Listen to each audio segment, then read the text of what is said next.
Hello అండి, welcome to my channel. ఈ వీడియోలో తెలంగాణ స్టైల్లో మక్క గారెలు ఎలా చేసుకోవాలో చూద్దాం. ఈ మక్క గారెలు చాలా ఈజీగా అండ్ సింపుల్గా తక్కువ టైంలో చేసుకోవచ్చు. ఇవి 2 to 3 days స్టోర్ చేసుకొని తినొచ్చు. ఇవి క్రిస్పీగా అండ్ చాలా టేస్టీగా ఉంటాయి. ముందు మక్క కంకులు తెచ్చుకొని వాటి గింజలన్నీ ఒలుచుకోవాలి. ముదిరిన మక్క కంకులైతే ఈ మక్క గారెలు చాలా టేస్టీగా వస్తాయి. మక్క కంకుల్ని ఒలుచుకొని మక్కల్ని ఇలా తీసుకొని పెట్టుకోవాలి. ఇందులోకి కొత్తిమీర, కరివేపాకుని కట్ చేసుకొని పెట్టుకోవాలి. ఇంకా పచ్చిమిర్చి, ఎల్లిపాయలు, ఉల్లిగడ్డ, ధనియాలు, ఇంకా జీలకర్ర, ఇంకా 4 ఎండుమిర్చి వేసుకోవాలి. ఇవన్నీ రెడీ చేసుకున్న తర్వాత మిక్సీ జార్లోకి ఎండుమిర్చి, పచ్చిమిర్చి, ఎల్లిపాయలు, ఉల్లిగడ్డలు, ధనియాలు, ఇంకా జీలకర్ర, ఇంకా కొన్ని మక్కలు వేసుకుంటూ పేస్ట్ లాగా గ్రైండ్ చేసుకోవాలి. ఇందులో వాటర్ యాడ్ చేసుకోకుండానే గ్రైండ్ చేసుకోవాలి.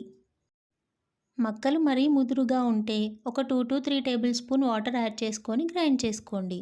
ఇలా పేస్ట్ లాగా గ్రైండ్ చేసుకున్న తర్వాత అందులో కొంచెం వంట సోడా వేసుకొని తగినంత సాల్ట్ వేసుకోవాలి. నేను 2 టేబుల్ స్పూన్ సాల్ట్ వేసుకున్నాను. మీరు మీకు తగినంత వేసుకొని కలుపుకోండి. తర్వాత కొత్తిమీర ఇంకా కరివేపాకు కూడా వేసుకొని పిండిలో కలిసిపోయేలా మొత్తం కలుపుకోండి.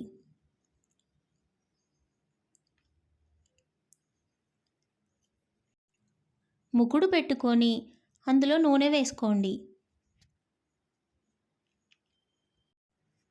ఈ మక్క గారెలు కాటన్ క్లాత్ పైన కానీ కవర్ పైన కానీ ఒత్తుకోవచ్చు. ఇలా కొంచెం కొంచెం పిండిని తీసుకుంటూ రౌండ్గా అప్పలాగా ఒత్తుకుంటూ మధ్యలో హోల్ చేసుకొని నూనె వేడైన తర్వాత ఫ్లేమ్ని లో ఫ్లేమ్లోకి పెట్టుకొని మక్క గారెల్ని వేసుకోవాలి. ఇలా ముకుడులో పట్టే అన్ని మక్క గారెలు వేసుకొని ఫ్లేమ్ని హై ఫ్లేమ్లోకి చేసుకోవాలి.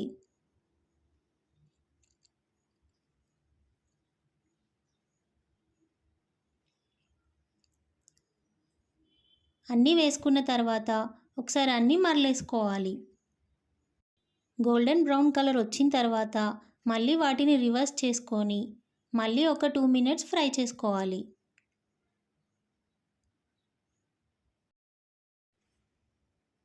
ఇలా రెండు వైపులా కాలిన తర్వాత తీసుకొని సర్వ్ చేసుకోవాలి. అంతే అండి, తెలంగాణ స్టైల్లో చేసుకునే మక్క గారెలు. ఇవి క్రిస్పీగా అండ్ చాలా టేస్టీగా ఉంటాయి. మీరు ట్రై చేయండి. మీకు ఈ వీడియో నచ్చినట్టయితే లైక్ చేయండి, షేర్ చేయండి అండ్ సబ్స్క్రైబ్ చేయండి. బెల్ ఐకాన్ని క్లిక్ చేయండి. Thank you for watching.